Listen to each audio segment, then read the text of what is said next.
Alright everybody, we're back to working on the Double Trouble.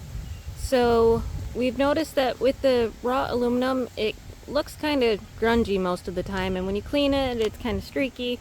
So we bought some truck bed coating quite a while ago, and now we're finally getting around to applying it. So the first step is sanding, and the bottom we already painted, so we're going to leave that alone. So we're just going from that rail all the way up. We are using a Harbor Freight finisher and this consumable abrasive cup brush. So I'm not sure if you'll be able to see it, but that way we get two different types of surface marks, which should help the paint adhere very well. So we've got back and forth, and then we've got circles. So between those two it should really help this paint adhere.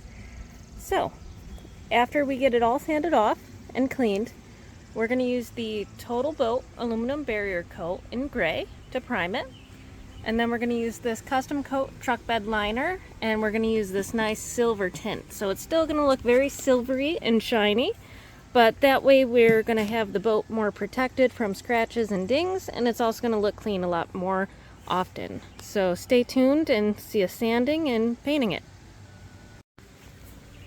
So you can see back here, this is what I mean by it looks grungy, dirty, and it kind of gets discolored a little bit based on the water. So we've got shiny sanded. We still have a long way to go, but we should be able to knock this out today. Alright, so we're getting ready to paint the Double Trouble, and this was a lot of work. So we sanded the boat twice. You can see all the wonderful swirls in there. We totally taped off the trailer, and we got most of the inside to prevent overspraying up top, but the main area that we're going to be painting is everywhere you see those little swirls.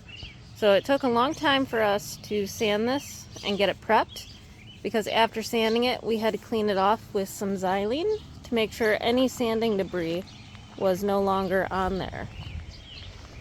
So sanded it, wiped it down, taped everything off, and now we're getting ready to prime and then paint. So I'll show you guys what it looks like when it's all done, but there you go. Boat is ready for paint. I think the biggest challenge was figuring out how to lift up the boat well enough so we could get the edges. And you want to go slow and be very careful, and you don't want to maybe bend your trailer or put too much weight where it shouldn't be. So you can see we have it all lifted up with tons of blocks, so it's well supported. And a jack stand under the jack. Yep, and there's a jack stand underneath there that you can see. So it's well supported, little janky, but strong enough for us to paint. So hopefully it turns out well. Alright, so pro tip, just mix the whole can. Don't bother trying to weigh it out because you'll just waste it anyway. If you use volume, you might do okay, but it would still weigh so much. Either use this much or throw it out.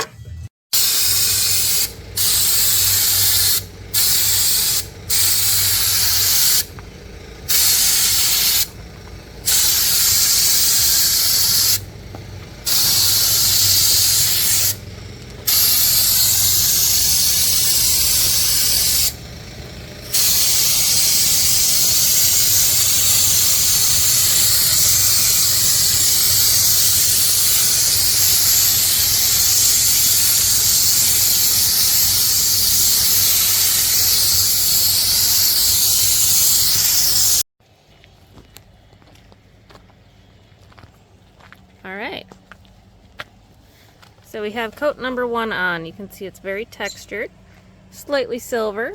As we put the next 2 coats on, it'll become more silver and it'll get more textured.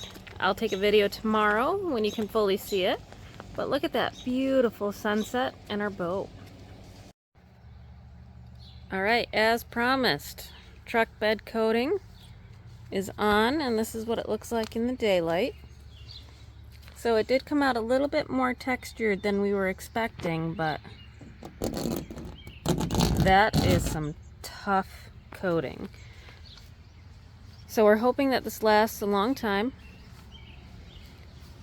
and keeps our boat protected from any scratches, and we don't have to clean it with the nasty aluminum cleaner anymore. It should stay this way and just be nice and easy to hose down. So again, that was 3 coats on each side, and it came out really great.